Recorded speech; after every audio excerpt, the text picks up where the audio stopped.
Now in the banking business, the first business combination in the banking sector under the Cardoso's tenure at the central bank was formally announced on Tuesday. The financial regulator announced a 700 billion naira financial accommodation for the merger of listed Unity Bank PLC and the unlisted Providus Bank Limited. Let's get behind the front page announcement now and dig for what the market make of the Unity Providus corporate wedlock. My guest on this is Johnson Chukwu, investment banking professional and the group CEO at Carry Asset Management. Thank you for connecting in on this developing story tonight. We welcome you to the show. Thank you, Bosi, for having me. Good evening. Thank you very much. How much of the Unity and Providus Bank business combination plans did the market know before this announcement? Well, it's something that was in the works for even under the previous CBN, the immediate past CBN governor. I think the previous immediate past CBN governor had effectively sanctioned the merger between Providus Bank and Unity Bank.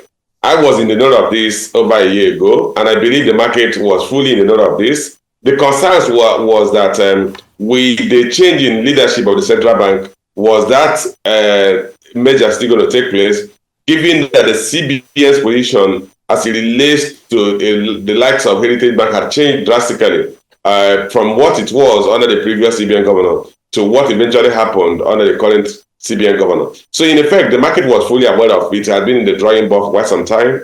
And I am aware that the central bank governor, had actually granted some in-principle approval to this measure.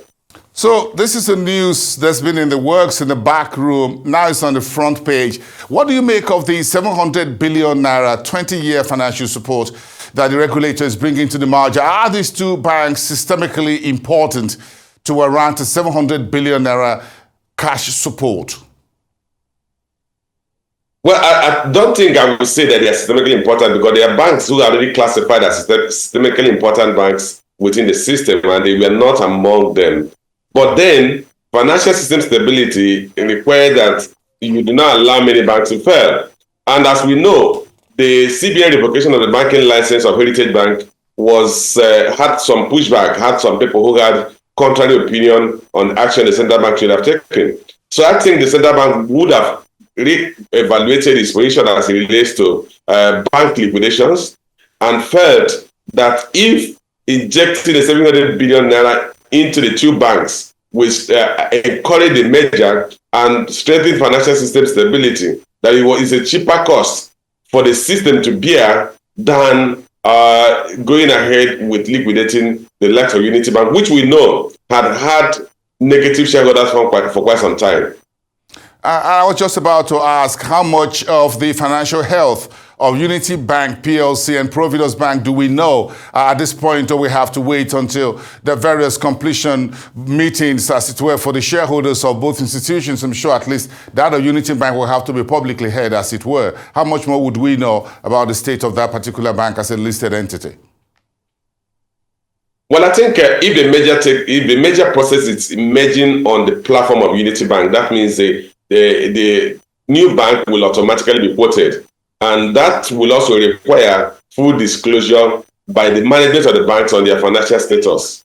And I want to believe that Providus Bank will want the new entity to be quoted. So we're going to be provided with a lot more information on the status of the two banks. Unity Bank will already know their health conditions or their financial conditions, because as a quoted company, they were required to publish their quarterly reports and half-year reports and annual returns to the Securities Exchange Commission and Nigerian Exchange. So, like I said earlier, we are fully aware that Unity Bank had negative shareholders' funds, but for some reasons, the central bank did not move in on that bank, even as it had negative shareholders' funds.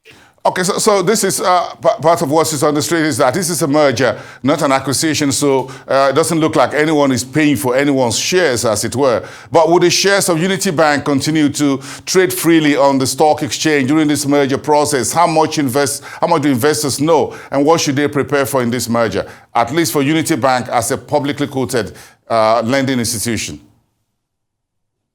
Well, I think the exchange will allow you to trade for some time, but there's going to be a time when the trading or price, there will be a freeze on the price changes as it relates to Unity Bank. But I think most investors will be very cautious in trading on Unity Bank shares because you do not yet know the terms of the merger in terms of share exchange between Unity Bank and Providus Bank. It is share exchange that will determine what shareholders of Unity Bank and what shareholders of Providus Bank will get in the new entity. Like you said, it's a merger, so there will be a share exchange.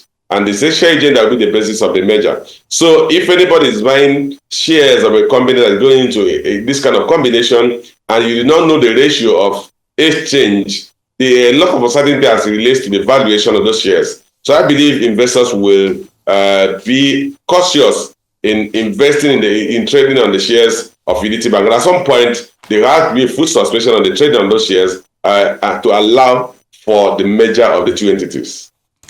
Well, so how big will the emerging banking institution be on Broad Street after the combination? And do you foresee similar takeovers, M&As, combinations during the ongoing recapitalization program? It's a 2-year program with just about the third month or so under that program, so we still have quite a long stretch to go. Do you foresee more of this, perhaps, between unlisted banks and some of the listed or quoted banks? What I would say that I won't rule out the possibility of mergers, including between quoted banks. You remember that the central bank has specified a 500 billion naira, excluding the reserves of the banks for banks that have international operations, and 200 billion naira, excluding the reserves for banks that are national banks, and 50 billion naira for regional banks. So a number of banks are regional banks today, a number of banks are national banks, and a few banks are have international operations. And those banks that have international operations will be required to raise their shareholder fund to 500 billion, irrespective of what they previously had in the reserve. So beyond the compelling regulatory-induced combination that could take place, there's also operational combinations or business combinations that are driven by compelling economic interest. And that could still happen where a bank will think that by merging with another bank, they're going to gain economies of scale. So such measures will continue to take place in any free market economic environment. So I think we should always be prepared that measures will take place, either regulatory induced as we have today, or economically induced, where the banks or those emerging entities are looking for economies of scale. All right, we appreciate your market street insight into this developing story of the announcement of Unity Bank and Providus Bank Nigeria merger. Thank you very much, Johnson Chukwu. Do have a great evening. Investment banking professional and group CEO at Carrier Asset Management. Thank you so much for this. We've got some stretch to go to see the end of that.